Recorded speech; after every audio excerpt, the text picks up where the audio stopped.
वाराणसी में ऐसे करीब 100 से ज्यादा घाट हैं जहां दिन का कोई भी पहर हो चहल पहल पूरी रहती है, लेकिन दिन में ये सारे घाट आज सुनसान थे। जानते हैं क्यों? क्योंकि वाराणसी की सड़कों पर ये सारे लोग गए देखने के लिए कि मोदी आए हैं, मोदी दिखते कैसे हैं। दरअसल मोदी का इंतजार बहुत लंबे समय से था, लेकिन मोदी के आने से पहले ही जनता उन पर निसार हो चुकी थी।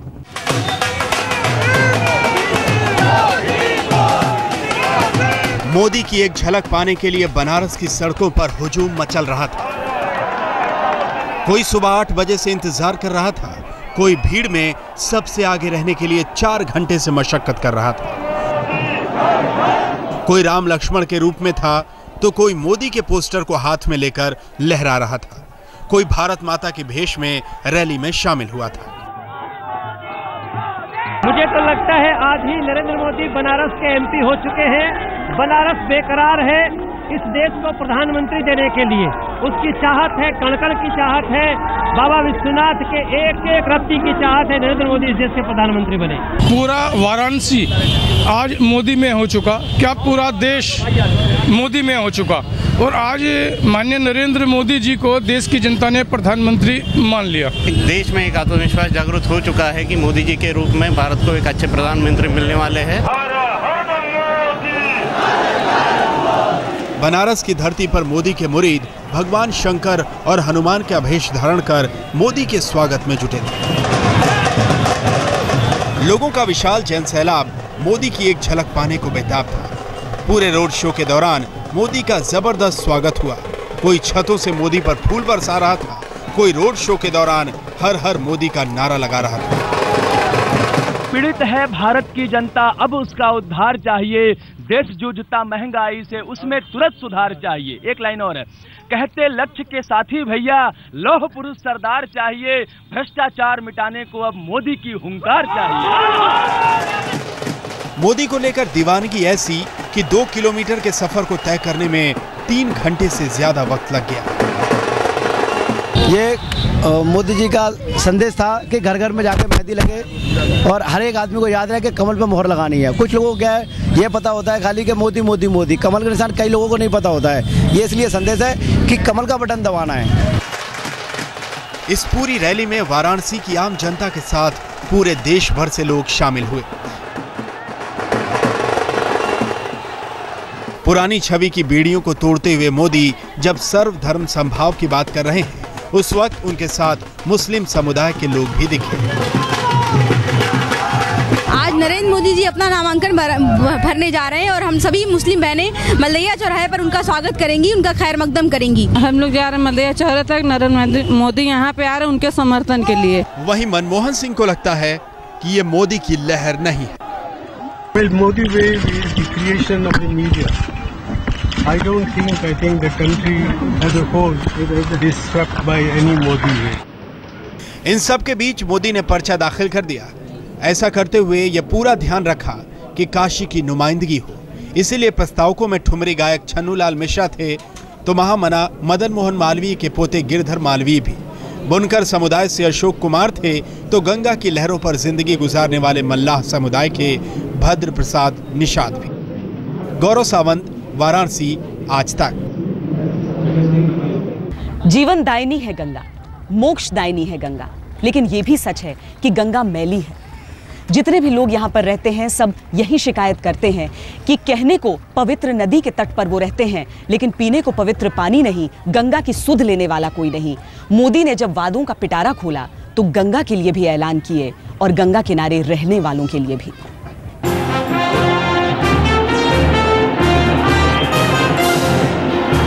वाराणसी में मोदी के साथ जन सैलाब आया तो मोदी भर आए।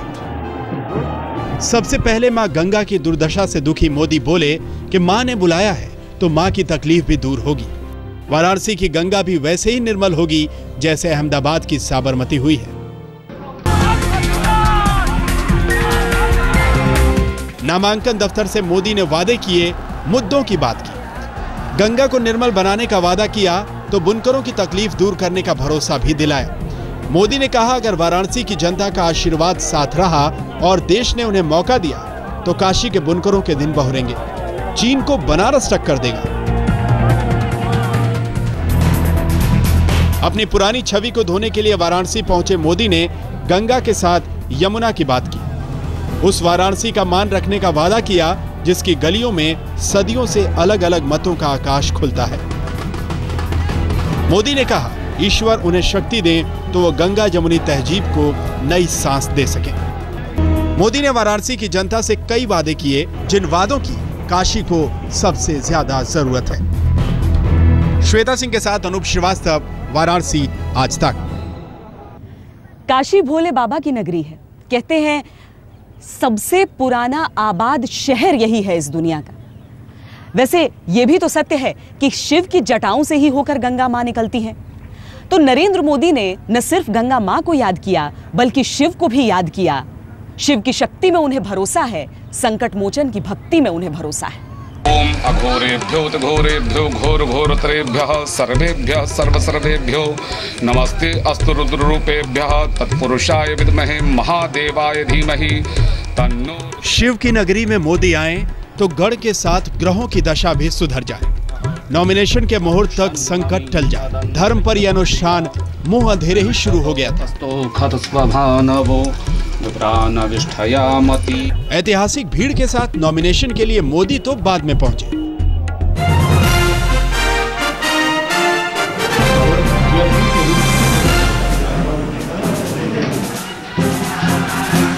अब की बार बनारस आने को मोदी गंगा मैया का बुलावा कह रहे थे, भगवान शिव का आशीर्वाद करार दे रहे थे। उस यात्रा में ऐसा क्या व्यवधान था जिसे दूर करने की कोशिश की जा रही है, वो भी महाश्मशान घाट पर। शांति पृथ्वी शांतिरापः शांति ब्रह्म शांति सर्वगुण शांति। उस भद्रा को विघ्नहर्ता से हटाने के लिए हरियाली श्रृंगार और हरे चीजों का प्रयोग, तो उसमें 1.25 किलो भांग से महाप्रभु का अभिषेक और हरे कलर से महाप्रभु गणेश जी की क्रिएशन 108 लगातार करके हम अपने नरेंद्र भाई मोदी के इस नामांकन पर्चे के लिए पूरे महाप्रभु पूरी रात्रि पूजा करके ये अपने प्रभु से प्रार्थना करेंगे कि वो इस पर्चे में ही नहीं पूरे इस कार्य में सफल होंगे और प्रधानमंत्री बनेंगे। अनुष्ठान आधी रात के बाद से ही शुरू हो गया था। मणिकर्णिका घाट पर भगवान शिव के अभिषेक के साथ मोदी यहाँ तस्वीर के रूप में मौजूद थे, मगर कामना उनके मंगल की साक्षात हो रही थी। उपाय नामांकन की तारीख से जुड़े भद्र दोष को दूर करने की गई थी। मृत्युलोके यदा भद्रा सर्व कार्य विनाशिनी, तो उनके मिशन में किसी प्रकार की कोई विघ्न बाधा न हो और वो विजयी हो, उनको विजय यश की प्राप्ति हो, उनका मिशन में उनको सफलता मिले, इसी शुभ कार्य से मैं यह स्वांत सुखाए, ये हमारे हृदय की भावना है, इसलिए हम यहाँ समर्पित भाव से आज ये आराधना कर रहे हैं।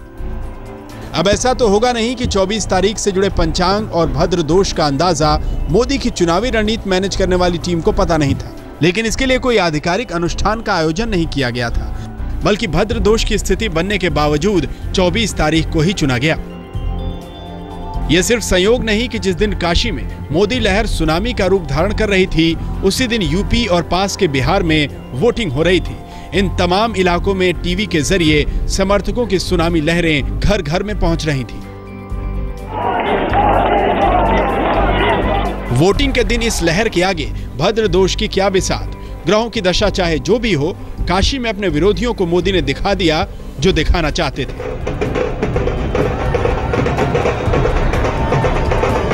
अनूप श्रीवास्तव, वाराणसी आज तक। काशी आकर मोदी ने बाबा विश्वनाथ को याद किया तो लगे हाथ उन्हें यह भी याद आया कि वडनगर का भी रिश्ता भगवान शिव से है, वो भी भगवान शिव की तपोभूमि है। भगवान शिव के त्रिशूल पर विराजमान है समूची काशी नगरी। वाराणसी भगवान शिव की नगरी मानी जाती है। हर हर महादेव के नारे बनारस की हर गली मोहल्ले की शान है। हालांकि इन दिनों मौसम कुछ बदला हुआ है। हर हर महादेव के साथ साथ हर हर मोदी का नारा भी गूंज रहा है।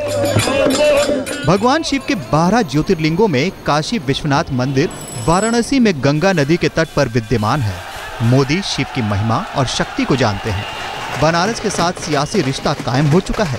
लेकिन मोदी शिव से भी रिश्ते स्थापित करने में पीछे नहीं है। बनारस के जनमानस के रंगों में शिव और उसकी भक्ति समाई हुई है। मोदी जानते हैं बनारस में शिव के आशीर्वाद को पाए बिना जंग में कूदना घातक होगा। गुजरात के वडनगर से शिव का रिश्ता कायम कर मोदी सियासी फायदे की जुगाड़ में है। अंकित त्यागी, वाराणसी, आज तक। मोदी ने गंगा से अपने अटूट लगाव का इजहार किया। उन्होंने भगवान शिव को याद किया तो साथ ही दुनिया में शांति का संदेश देने वाले गौतम बुद्ध को भी याद किया और सारनाथ का भी जिक्र किया। गंगा मैया के साथ काशी की गंगा जमुनी संस्कृति को सलाम। इसके साथ ही काशी में हुआ मोदी के सियासी समर का आगाज।